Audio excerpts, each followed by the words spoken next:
حلیہ مبارک رسول اللہ نہ زیادہ لمبے تھے نہ بالکل پست قد بلکہ درمیانہ قد تھا۔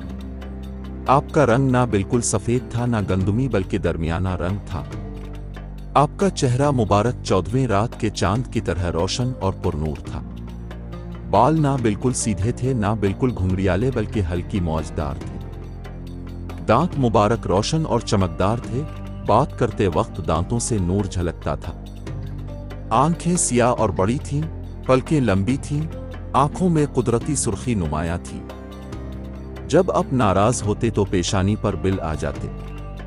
مونڈھوں کی ہڈیاں اور سینہ چوڑا تھا۔ ہتھیلیاں گوشت دار اور نرم تھیں۔ زیادہ بال نہیں تھے مگر سینہ اور ناف کے درمیان باریک بالوں کی ایک لکیر تھی۔ کندھے چوڑے اور بازو مضبوط تھے۔ یہ سب صفات نبی کریم کے حسن و جمال اور نورانی شخصیت کی جھلک۔ حلیہ مبارک رسول اللہ نہ زیادہ لمبے تھے نہ بالکل پست قد بلکہ درمیانہ قد تھا۔ آپ کا رنگ نہ بالکل سفید تھا نہ گندمی بلکہ درمیانہ رنگ تھا۔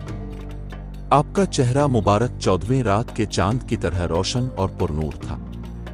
بال نہ بالکل سیدھے تھے نہ بالکل گھنگریالے بلکہ ہلکی موجدار تھے۔ دانت مبارک روشن اور چمکدار تھے، بات کرتے وقت دانتوں سے نور جھلکتا تھا۔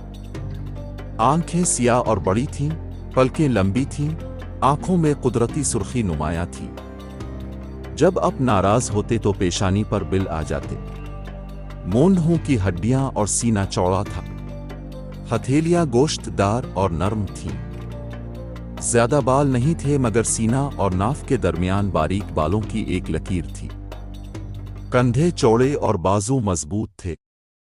یہ سب صفات نبی کریم کے حسن و جمال اور نورانی شخصیت کی جھلک۔